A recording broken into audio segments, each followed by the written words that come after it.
সবাই কেমন আছেন বন্ধুরা? আশা করি সবাই খুব ভালো আছেন, আর আমরাও খুব ভালো আছি। আপনাদের সবাইকে স্বাগত আর একটা নতুন ভিডিওতে।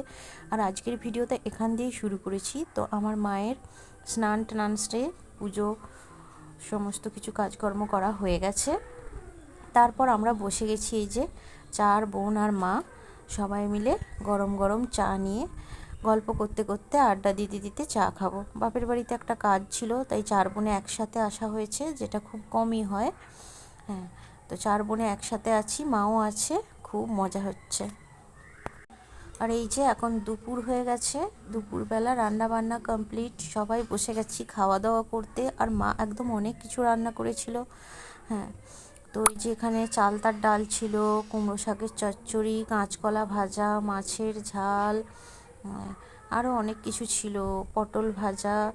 হ্যাঁ, তো এইসব নিয়ে এখন খেতে বসেছি। আর মাকে বললাম যে অনেক দিন পরে এসেছি মা, কলা পাতায় করে ভাত খাবো। আর আমার বাপের বাড়িতে অনেক কলা গাছ আছে, তো মা এই যে কলা পাতা কেটে নিয়ে এসেছে, কলা পাতায় নিয়ে এসে সব ভাত খাওয়া হচ্ছে। আর বাচ্চা কাচ্চা তো খুব আনন্দ পাচ্ছে, আর ওদের খুব মজা হয় মামা বাড়ি এলেই কলা পাতায় করে খাওয়া, আনন্দ করা, খুব খুশি হয় ওরা।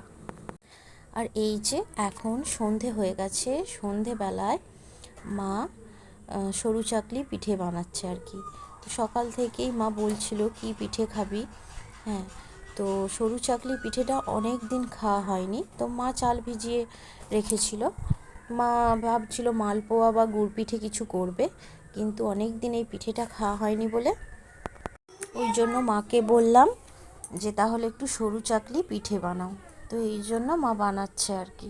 আর এই পিঠেটা না দুধ দিয়ে আর গুড় দিয়ে খেতে খুব সুন্দর লাগে। আর এই পিঠেটা আমাদের চার বোনের খুবই পছন্দ, সেই জন্যই মা ভাবলো তাহলে বানিয়ে দিই। হ্যাঁ, তো ওই জন্যই আজকে রাত্রিবেলায় যে সরু চাকলি পিঠে বানানো হচ্ছে সন্ধেবেলা আর কি। বন্ধুরা, আপনাদের ওইদিকে পিঠেটার কী নাম আপনারা কমেন্ট করে জানাবেন। আর আপনাদের কার কার এই পিঠেটা কী দিয়ে খেতে ভালো লাগে সেটাও কিন্তু কমেন্ট করতে ভুলবেন না।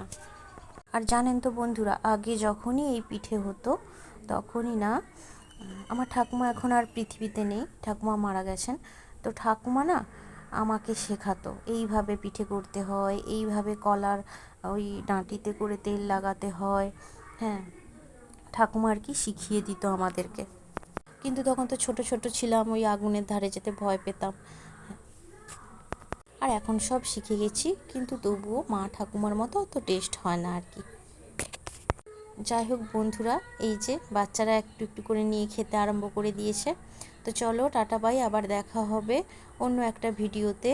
সবাই ভালো থেকো, সুস্থ থেকো, আর চ্যানেলটা সাবস্ক্রাইব করো।